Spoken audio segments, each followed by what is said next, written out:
नमस्कार दोस्तों, आप सभी का BK स्टडी टी8 में स्वागत है। आज की इस वीडियो में हम लोग क्लास 6 ज्योग्राफी चैप्टर नंबर 5 पृथ्वी के प्रमुख परिमंडल और चैप्टर नंबर 6 को देखेंगे। आज दो चैप्टर को एक ही वीडियो में इंक्लूड किया गया है। फिर नेक्स्ट डे 7 और 8 चैप्टर को देख लेंगे।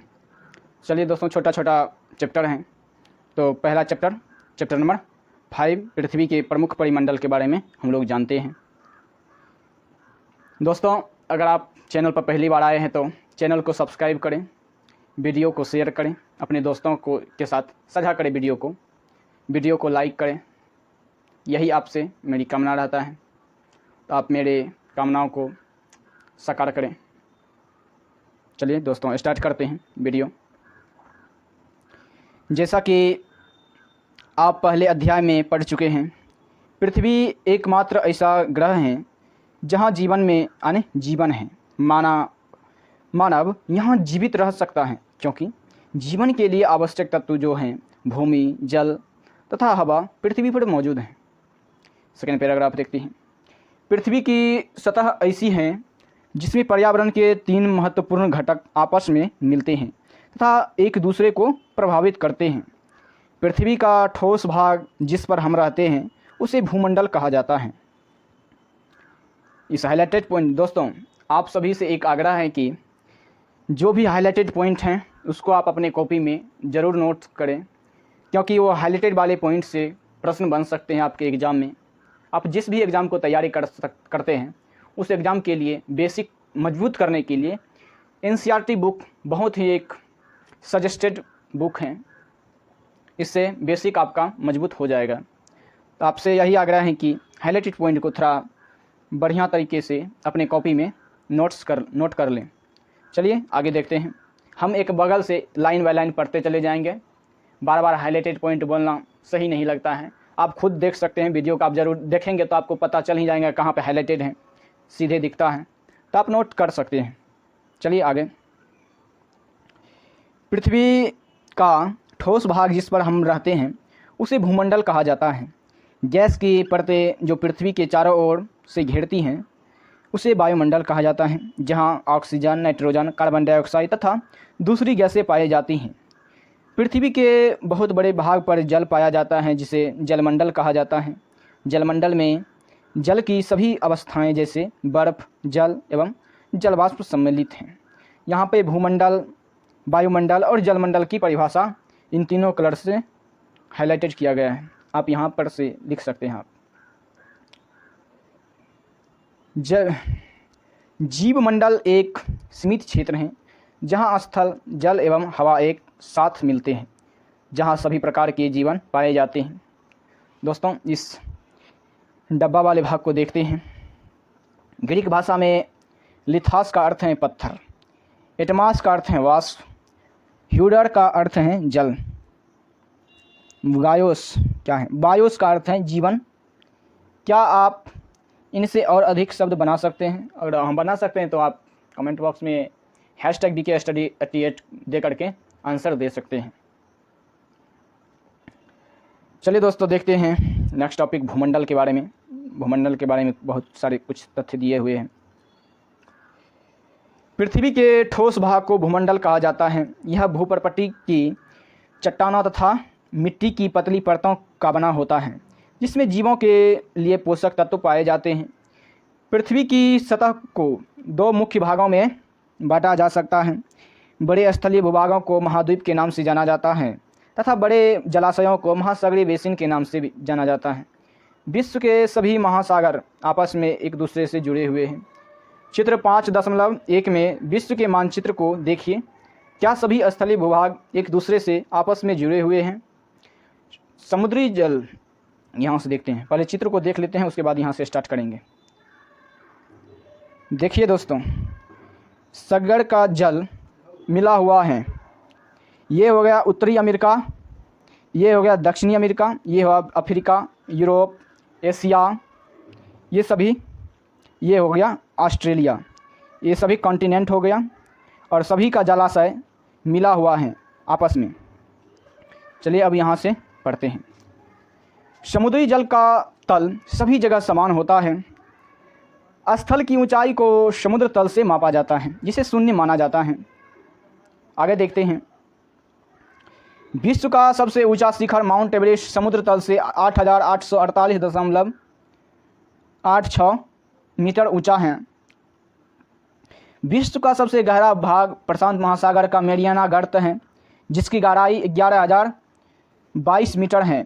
क्या आपने कभी कल्पना की है कि समुद्र की गहराई पृथ्वी के सबसे ऊंचे भाग से इतनी अधिक भी हो सकती है? चलिए इस डब्बा वाले भाग को देख लेते हैं। नेक्स्ट टॉपिक स्टार्ट होने से क्या आप जानते हैं? तो न्यूजीलैंड के एडमंड हिलेरी तथा भारत के तेनजिंग नोर्गे शेर्पा 29 मई 1953 को पृथ्वी के सबसे ऊंचे शिखर माउंट एवरेस्ट पर चढ़ने वाले पहले व्यक्ति थे। जापान की जुंको ताइबे विश्व की पहली महिला थी जिसने 16 मई 1975 को एवरेस्ट पर कदम रखा। बछेंद्री पाल भारत की पहली महिला जिसने 23 मई 1984 को एवरेस्ट पर अपना कदम रखा। चलिए दोस्तों नेक्स्ट टॉपिक स्टार्ट हो रहे हैं। महाद्वीप के बारे में हम लोग कुछ चलिए दोस्तों नया टॉपिक महाद्वीप के बारे में हम लोग जानते हैं। महाद्वीप के बारे में कुछ पॉइंट नीचे दिया हुआ है।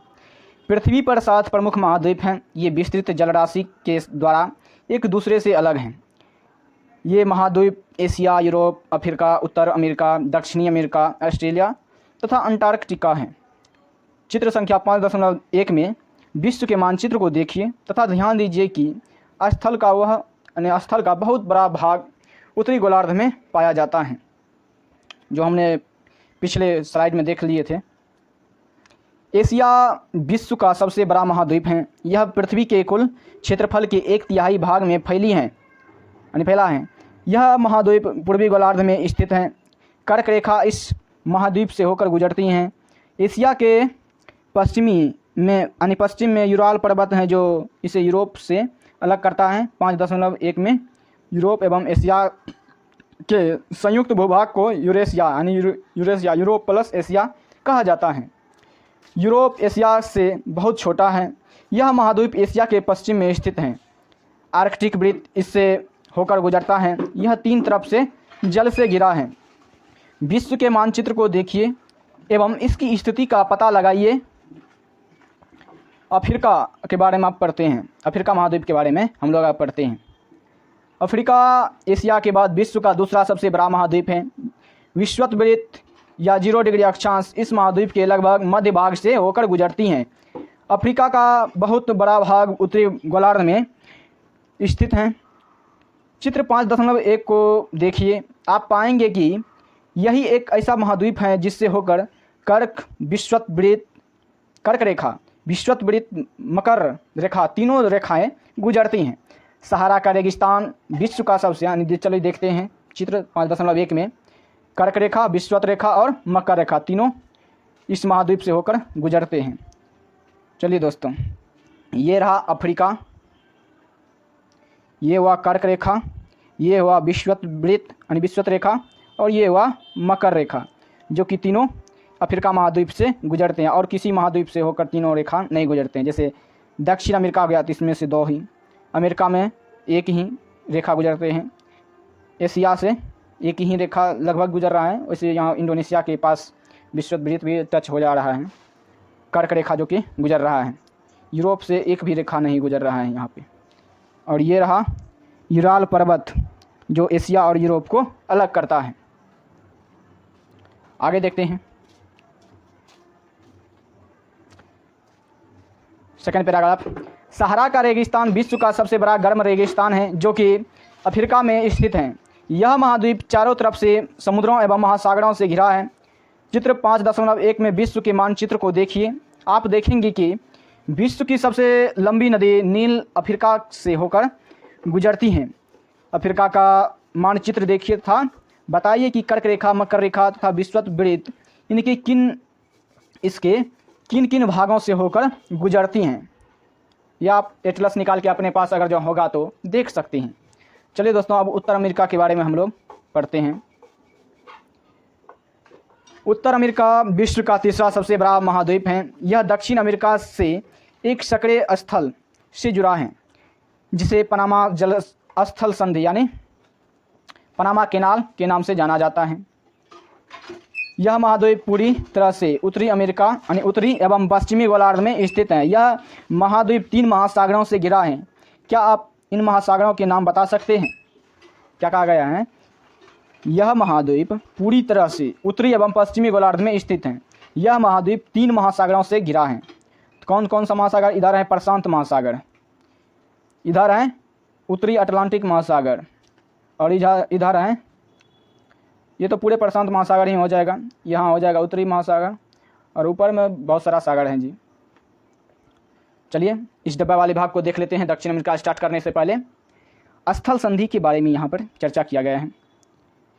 स्थल संधि का अर्थ है स्थल का एक सकरा भाग होता है जो 2 बड़े स्थलीय भागों को एक दूसरे से जोड़ता है।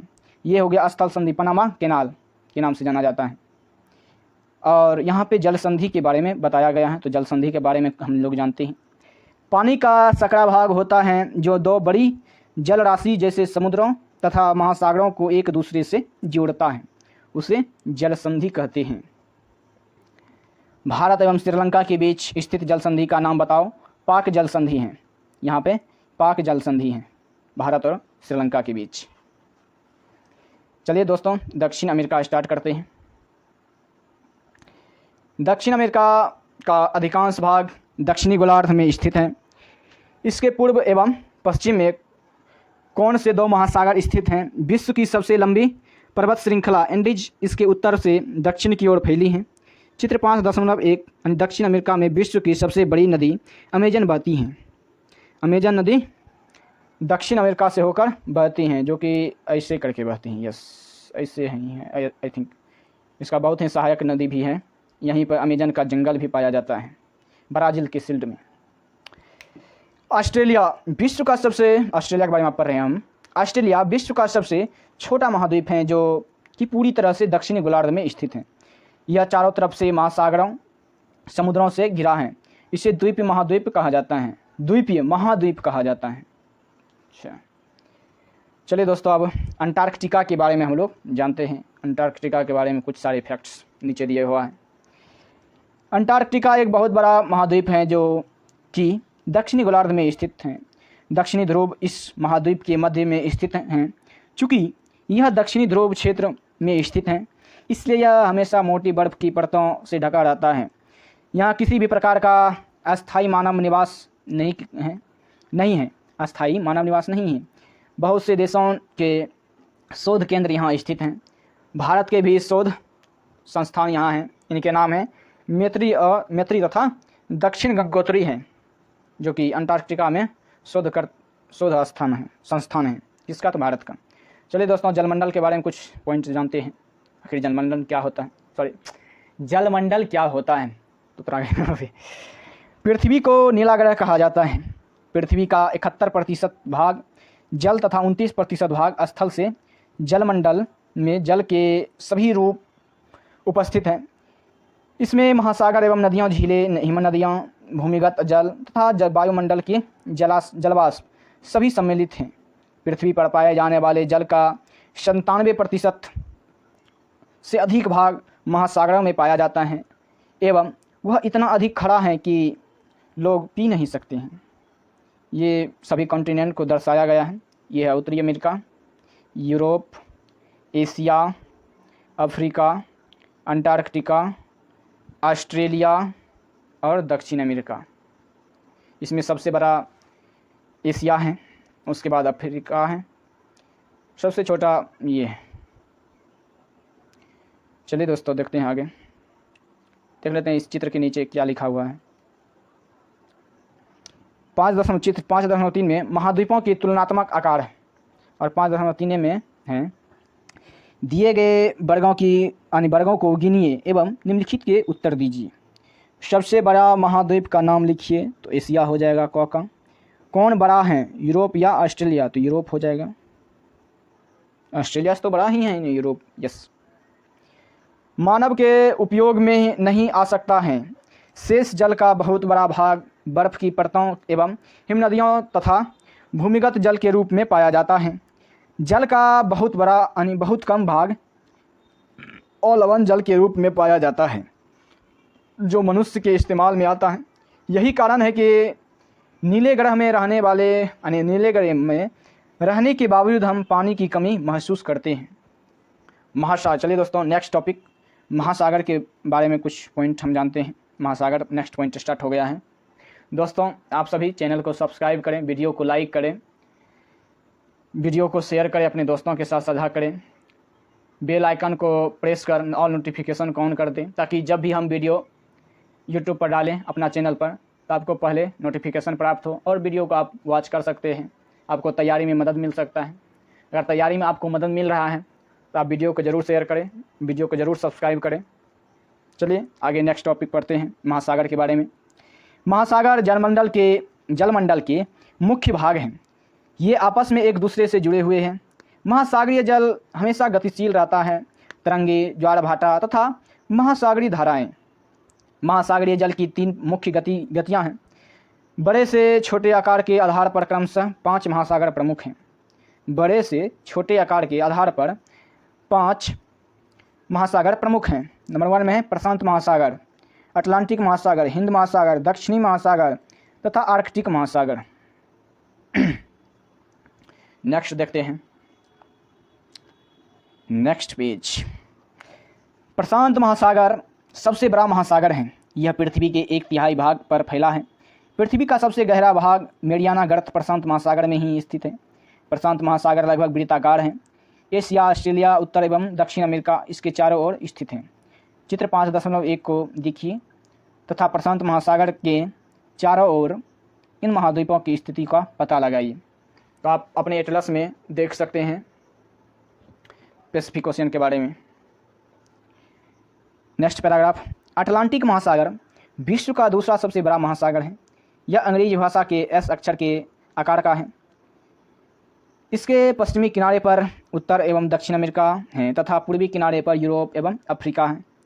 अटलांटिक महासागर की तटरेखा बहुत अधिक तंदुरित यस यह अनियमित एवं तंदुरित तटरेखा प्राकृतिक पोताश्रयों एवं पोताश्रय मतलब जहाँ पर ये क्या कहते हैं जहाज लगाते हैं, पानी वाले बड़े बड़े जहाज को, उसे पोताश्रय कहते हैं, एवं पतनों के लिए आदर्श स्थिति है। व्यापार की दृष्टि से यह सबसे व्यस्त महासागर है। Third paragraph. हिंद महासागर एक ऐसा महासागर है जिसका नाम किसी देश के नाम पर यानी भारत के नाम पर रखा गया है। यह महासागर लगभग त्रिभुजाकार है। इसके उत्तर में एशिया, पश्चिम में अफ्रीका तथा पूर्व में ऑस्ट्रेलिया स्थित हैं। फोर्थ पैराग्राफ देखते हैं। दक्षिणी महासागर अटलांटिक महाद्वीप को चारों ओर से घेरता है। यह अंटार्कटिका महाद्वीप से उत्तर की ओर 60 डिग्री दक्षिणी अक्षांश तक फैला हुआ है। आर्कटिक महासागर उत्तर ध्रुव वृत्त में स्थित है तथा यह उत्तर ध्रुव के चारों ओर फैला है। यह प्रशांत महासागर से छिछले जल वाले एक सक्रिय भाग से जुड़ा है जिसे बेरिंग जल संधि के नाम से जाना जाता है। यह उत्तर अमेरिका के उत्तरी तटों तथा यूरेशिया से घिरा हुआ है। चलिए दोस्तों नेक्स्ट टॉपिक स्टार्ट करने से पहले इस चित्र के बारे में हम लोग कुछ जानकारी हासिल कर लें। वायुमंडल के विभिन्न परत हैं। पहले हैं क्षोभ मंडल, उसके बाद समताप मंडल, उसके बाद मध्यमंडल, आयन मंडल और बहिर्मंडल।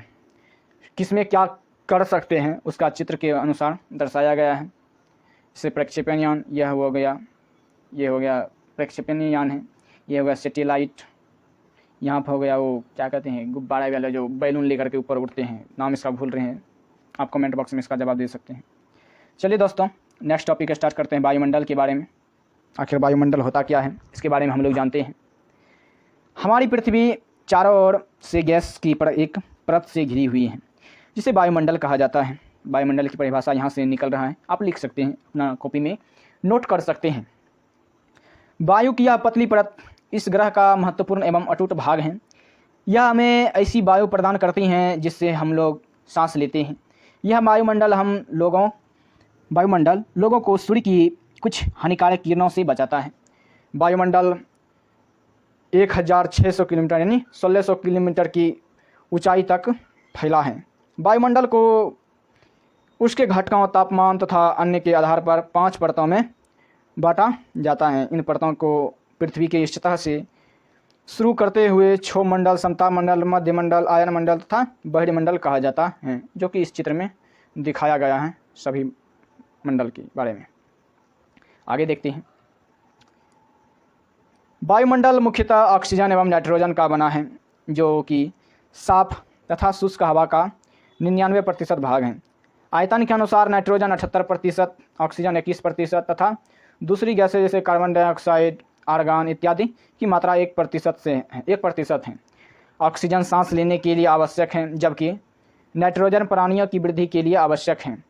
कार्बन डाइऑक्साइड यद्यपि बहुत ही कम मात्रा में है, लेकिन यह पृथ्वी द्वारा छोड़ी गई ऊष्मा को अवशोषित करती हैं, जिससे पृथ्वी गर्म रहती है। यह पौधों की वृद्धि के लिए भी आवश्यक है। ऊंचाई के साथ वायुमंडल के घनत्व में भिन्नता आती है।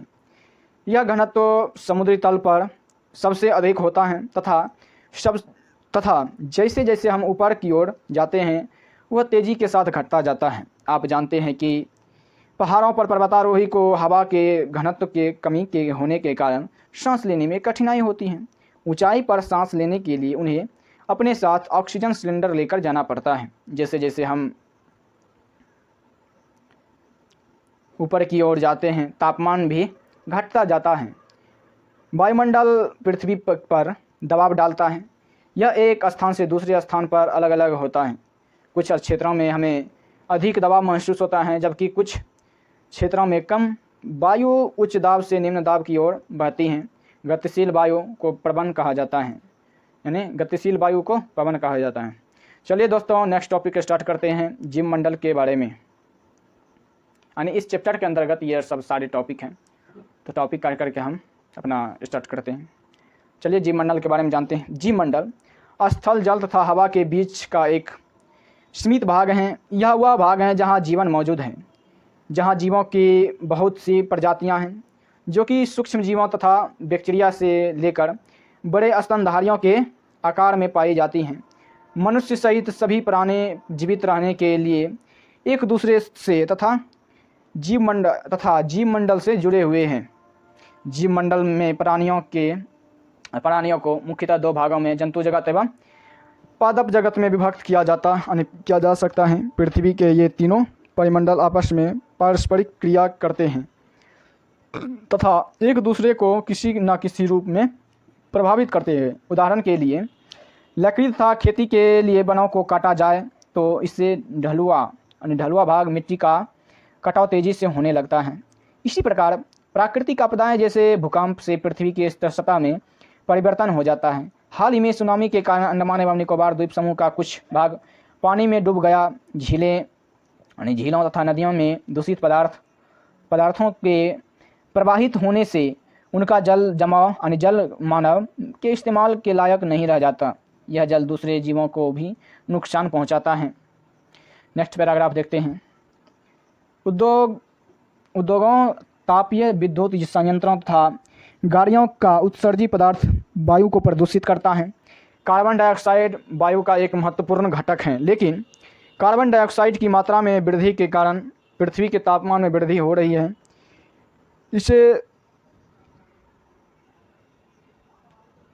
इसे भूमंडलीय तापन कहा जाता है। इसलिए भूमंडल, वायुमंडल तथा जलमंडल के बीच की प्राकृतिक संतुलन को बनाए रखने के लिए पृथ्वी के संसाधनों के सीमित उपयोग की आवश्यकता है। दोस्तों, अभ्यास वाले प्रश्न में प्रश्न संख्या 1 के लिए अलग से वीडियो बना दिया जाएगा। इसमें ऑब्जेक्टिव के प्रश्न को ही हम लोग देखेंगे। तो चलिए दोस्तों, ऑब्जेक्टिव वाले प्रश्न को देखते हैं। प्रश्न संख्या 2 से स्टार्ट है। पहला प्रश्न है, कौन सी पर्वत श्रृंखला एशिया एवं यूरोप को अलग करती है? तो यूराल। कौन सी पर्वत श्रृंखला एशिया एवं यूरोप को अलग करती हैं? तो यूराल। उत्तर अमेरिका दक्षिण अमेरिका से कैसे जुड़ा है? तो स्थल संधि से, जो कि पनामा स्थल संधि है। उत्तर अमेरिका दक्षिण अमेरिका से कैसे जुड़ा है? तो पनामा स्थल संधि यानी स्थल संधि से। वायुमंडल में किस गैस का प्रतिशत सबसे अधिक है? तो नाइट्रोजन की 71%। वायुमंडल में किस गैस का प्रतिशत सबसे सर्वाधिक है? तो नाइट्रोजन की 71%। सॉरी 71 है, यस नहीं जी 78 है, यस 78 है, सॉरी गलत हो गया था हमसे। पहले, पृथ्वी का कौन सा भाग ठोस चट्टानों का बना है? तो स्थलमंडल। पृथ्वी का कौन सा भाग ठोस चट्टानों से बना है? तो स्थलमंडल। सबसे बड़ा महाद्वीप कौन सा है? तो एशिया। सबसे बड़ा महाद्वीप कौन सा है? तो एशिया। दोस्तों क्वेश्चन नंबर 3 में है खाली स्थानों को भरें, इसको भी देख लेते हैं। पृथ्वी का सबसे गहरा भाग मरियाना गर्त प्रशांत महासागर में स्थित है। पृथ्वी का सबसे गहरा भाग मरियाना गर्त प्रशांत महासागर में स्थित है। देश महासागर के नाम एक देश के नाम पर रहे हैं, तो हिंद महासागर का नाम एक देश के नाम पर रखा गया है जिसका नाम है भारत। डैश स्थल जल एवं हवा का एक सीमित भाग है जो जीवन के लिए सहायक हैं। तो जीवन मंडल यानी जीव मंडल स्थल जल एवं हवा का एक सीमित भाग है जो जीवन के लिए आवश्यक है। क्वेश्चन नंबर 4 है, यूरोप एवं एशिया महाद्वीप को एक साथ डैश कहा जाता है? तो यूरेशिया कहा जाता है। यूरोप एवं एशिया महाद्वीप को एक साथ क्या कहा जाता है? तो यूरेशिया कहा जाता है। क्वेश्चन नंबर 5 है, पृथ्वी पर सबसे ऊंचा पर्वत शिखर माउंट एवरेस्ट है। पृथ्वी पर सबसे ऊंचा पर्वत शिखर माउंट एवरेस्ट है। चलिए दोस्तों, आज ही के इस वीडियो में चैप्टर नंबर 6 पृथ्वी के प्रमुख स्थल स्वरूप को भी हम लोग देखते हैं। आप लोग सभी इस वीडियो में बने रहिए लास्ट तक। आज के इस वीडियो में 2 चैप्टर को एक साथ मर्ज किया गया है, तो आप लोग लास्ट तक बने रहिए। चलिए स्टार्ट करते हैं समय को बिना गवाते हुए।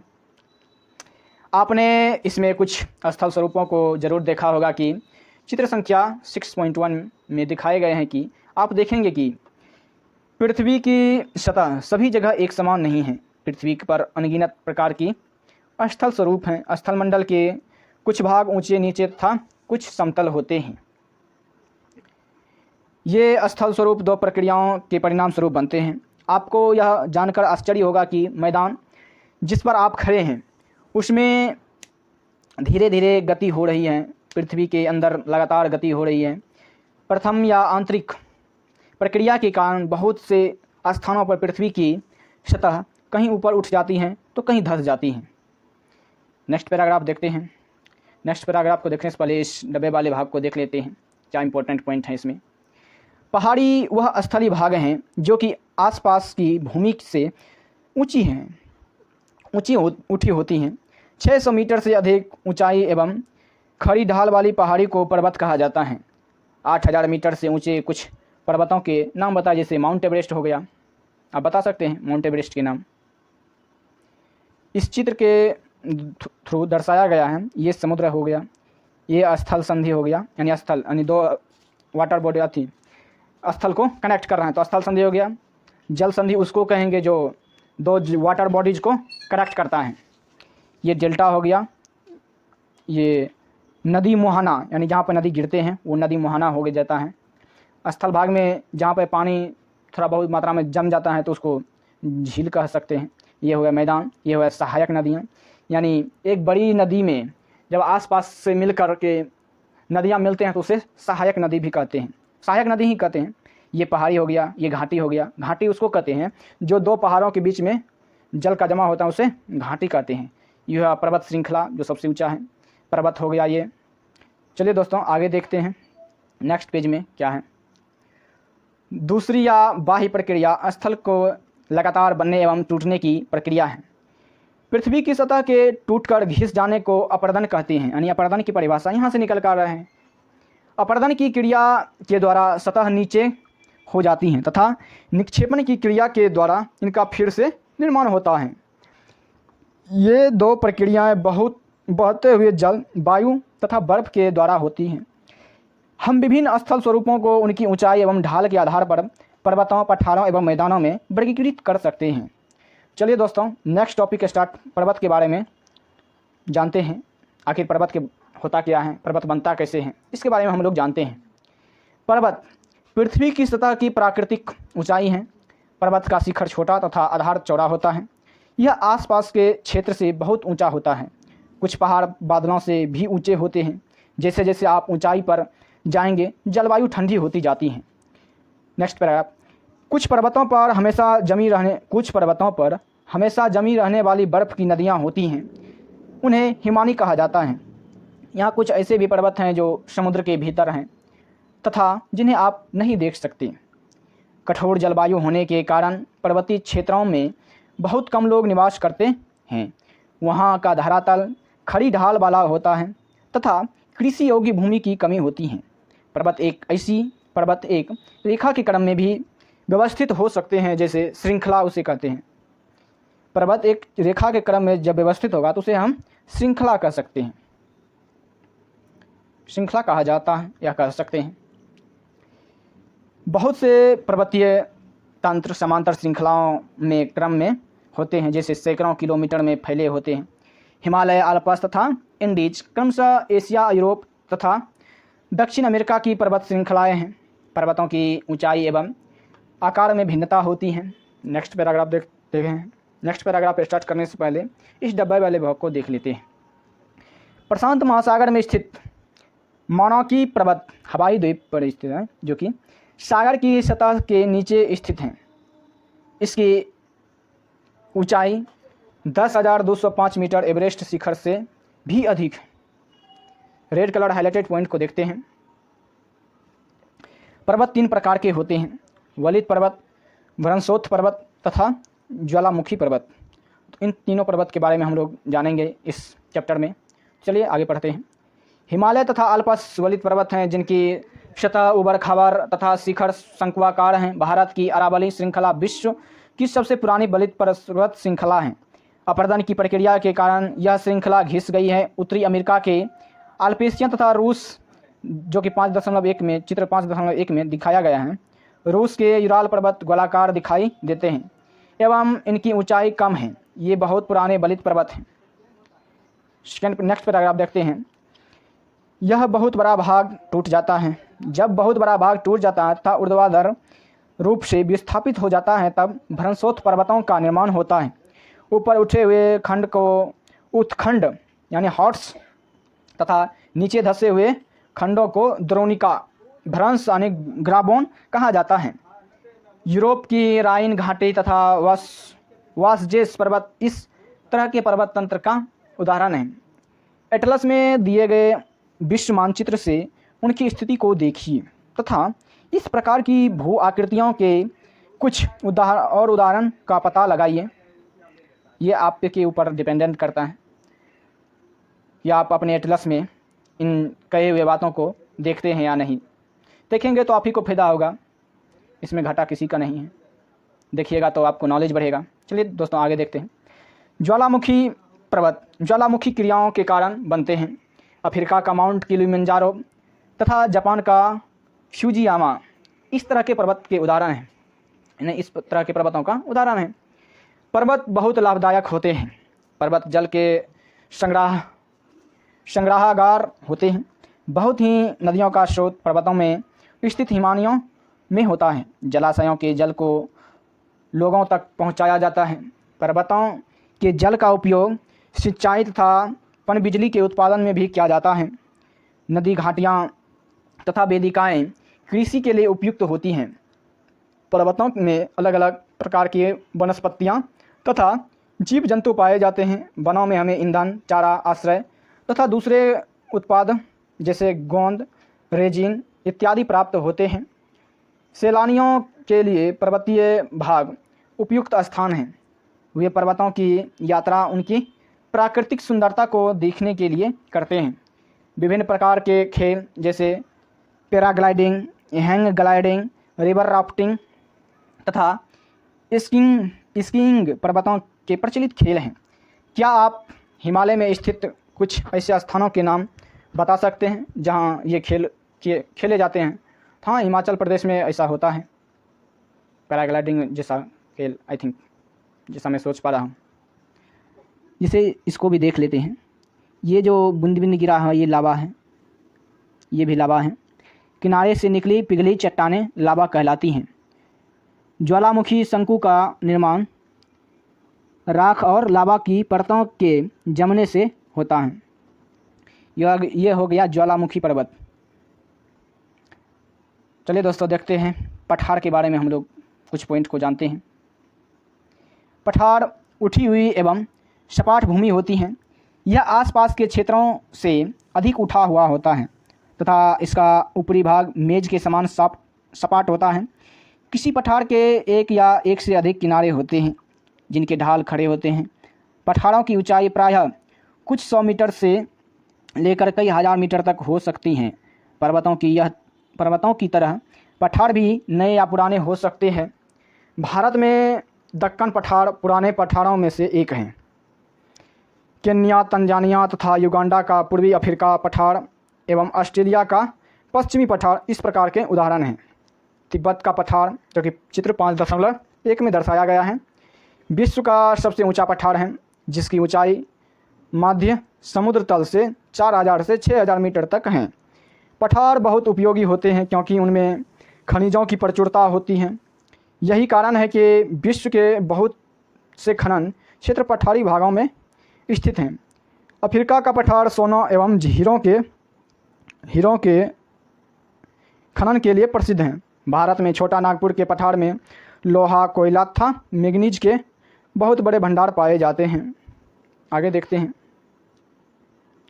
पठारी क्षेत्रों में बहुत से जलप्रपात हो सकते हैं क्योंकि यहाँ नदियाँ ऊंचाई से गिरती हैं। भारत में छोटा नागपुर पठार पर स्वर्णरेखा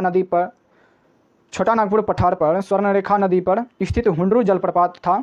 कर्नाटक में जोग जलप्रपात इस प्रकार के जलप्रपातों के उदाहरण हैं। लावा पठार में काली मिट्टी की प्रचुरता होती है जो उपजाऊ है एवं खेती के लिए काफ़ी अच्छी होती हैं। कई पठार में रमणीय स्थल होते हैं जो पर्यटकों को आकर्षित करते हैं। चलिए दोस्तों, नेक्स्ट टॉपिक मैदान के बारे में हम लोग कुछ पॉइंट जानते हैं। आखिर मैदान क्या होता है? मैदान समतल भूमि के बहुत बड़े भाग होते हैं। वे सामान्यतः मध्य समुद्री तल से 200 मीटर से अधिक ऊंचे नहीं होते हैं। कुछ मैदान काफ़ी समतल होते हैं, कुछ उम्रील तथा तरंगित हो सकते हैं। अधिकांश मैदान नदियों तथा उनकी सहायक नदियों के द्वारा बने होते हैं। नदियाँ पर्वतों के ढालों पर नीचे की ओर बहती हैं तथा उन्हें अपरदित कर देती हैं। वे अपरदित पदार्थों को अपने साथ आगे की ओर ले जाती हैं। अपने साथ ढोए जाने वाले पदार्थों जैसे पत्थर, बालू तथा सिल्ट को वे घाटियों में निक्षेपित कर देती हैं। इन्हीं निक्षेपों से मैदानों का निर्माण होता है। सेकंड पैराग्राफ देखते हैं। मैदान में सामान्यतः मैदान बहुत अधिक उपजाऊ होते हैं। यहाँ परिवहन के साधनों का निर्माण करना आसान होता है, इसलिए ये मैदान विश्व का सबसे अधिक जनसंख्या वाले भाग होते हैं। नदियों के द्वारा बनाए गए कुछ बड़े मैदान एशिया तथा उत्तरी अमेरिका में पाए जाते हैं। एशिया में स्थित भारत में गंगा का ब्रह्मपुत्र का मैदान तथा चीन में यांग्त्स नदी का मैदान इसके प्रमुख उदाहरण हैं। मैदान मनुष्यों के रहने के लिए सबसे उपयोगी क्षेत्र होते हैं। यहाँ की जनसंख्या बहुत अधिक होती है क्योंकि मकानों के बनाने तथा खेती के लिए यहाँ समतल भूमि की प्रचुरता होती है। उपजाऊ मिट्टी के कारण यह भाग खेती के लिए काफ़ी उपयुक्त होता है। भारत में गंगा का मैदान देश में सबसे अधिक जनसंख्या वाला क्षेत्र है। दोस्तों देखते हैं आगे। नेक्स्ट टॉपिक है स्थल रूप एवं लोग। स्थल रूपों की विभिन्नता के अनुरूप ही मानव विभिन्न प्रकार के जीवन यापन करते हैं। पर्वतीय क्षेत्रों का जीवन कठिन होता है। मैदानी क्षेत्रों का जीवन पर्वतीय क्षेत्रों की तुलना में सरल होता है। मैदानों में फसलें उगाना, घर बनाना या सड़कें बनाना पर्वतीय क्षेत्रों की तुलना में अधिक आसान होता है। विभिन्न प्रकार के स्थल रूपों पर रहने वाले लोगों के रहन सहन के तरीक़ों में कुछ अंतर होता है। क्या आप उनमें से कुछ अंतरों को बता सकते हैं? अगर बता सकते हैं तो आप के लिए कमेंट बॉक्स ओपन है, आप कमेंट बॉक्स में जवाब दे सकते हैं।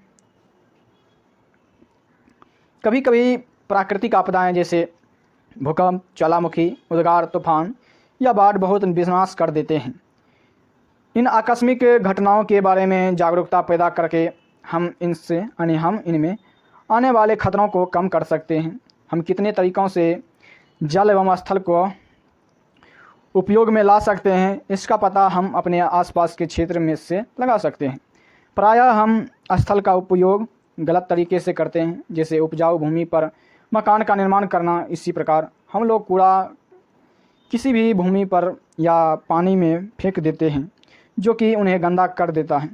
हमें प्रकृति के इस महत्वपूर्ण वरदान का उपयोग इस प्रकार नहीं करना चाहिए। उपलब्ध भूमि केवल हमारे ही उपयोग के लिए नहीं है। यह हमारा कर्तव्य है कि हम आगे आने वाले पीढ़ियों के लिए पृथ्वी को सुरक्षित रखें। दोस्तों, आगे बढ़ने से पहले इस डब्बा वाले भाग को पढ़ लेते हैं, क्योंकि यह हाईलाइटेड किया गया है, तो कुछ बहुत ही इंपॉर्टेंट ही पॉइंट होंगे। स्वच्छ भारत मिशन के बारे में कुछ पॉइंट हैं, तो इनको देख लेते हैं। स्वस्थ शरीर में स्वस्थ मस्तिष्क का निवास होता है, जो कि बिल्कुल सही है। और स्वस्थ शरीर के लिए स्वच्छ पर्यावरण, विशेष रूप से साफ जल, वायु तथा स्वच्छ वातावरण प्राथमिक आवश्यकताएं हैं। इन सभी प्राथमिक आवश्यकताओं को सभी लोगों को सुलभ कराने हेतु भारत सरकार द्वारा स्वच्छ भारत मिशन कार्यक्रम चलाया जा रहा है। चलिए दोस्तों, आगे देखते हैं। इनको आप वीडियो पॉज करके पढ़ सकते हैं, इनको हम स्किप कर देते हैं, आगे देखते हैं। इन सारे चित्रों को आप इस वीडियो को पॉज करके, हम रुक गए हैं 1-2 सेकंड, अब पढ़ सकते हैं। दोस्तों, यह चैप्टर समाप्त हो चुका है। अभ्यास वाले प्रश्न में पहला प्रश्न को, इसके लिए अलग से एक वीडियो बना दिया जाएगा, इसमें हम ऑब्जेक्टिव वाले प्रश्न को देखते हैं। तो पहला ऑब्जेक्टिव प्रश्न क्या है, इसको देख लेते हैं। पर्वत पठारों से भिन्न होते हैं ऊंचाई के अनुसार। पर्वत पठारों से भिन्न होते हैं ऊंचाई के अनुसार। पर्वत का अधिक ऊंचाई होता है, पठार का उससे कम होता है।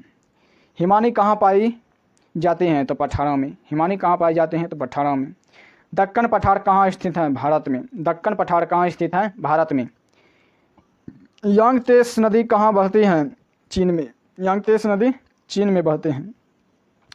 यूरोप की एक महत्वपूर्ण पर्वत श्रृंखला कौन सी है, आल्प्स। यूरोप की एक महत्वपूर्ण पर्वत श्रृंखला कौन सी है, तो आल्प्स। खाली स्थानों को भरें। दोस्तों, इसको भी देख लेते हैं। समतल भूमि वाले विस्तृत क्षेत्र को मैदान कहते हैं। समतल भूमि वाले विस्तृत क्षेत्र को मैदान कहते हैं। पहला प्रश्न हो गया। सेकंड प्रश्न देखते हैं। हिमालय एवं आल्प्स योवा बेल्ट पर्वतों का यानी योवा बेल्ट पर्वतों के उदाहरण हैं। डैश क्षेत्रों में खनिज की प्रचुरता होती है, तो पठार क्षेत्रों में खनिज की प्रचुरता होती है। डैश पर्वतों का एक क्रम है, श्रृंखला पर्वतों का एक क्रम है। डैश क्षेत्र कृषि के लिए सबसे अधिक उत्पादक क्षेत्र होते हैं, तो मैदानी क्षेत्र कृषि के लिए सबसे अधिक उत्पादक क्षेत्र होते हैं। दोस्तों, आज के इस वीडियो में यहीं तक रहने देते हैं। नेक्स्ट वीडियो में नेक्स्ट चैप्टर स्टार्ट करेंगे। दोस्तों, आप सभी से आग्रह है कि चैनल को सब्सक्राइब करें, वीडियो को लाइक करें, वीडियो को शेयर करें, कमेंट बॉक्स में अपना राय रख सकते हैं।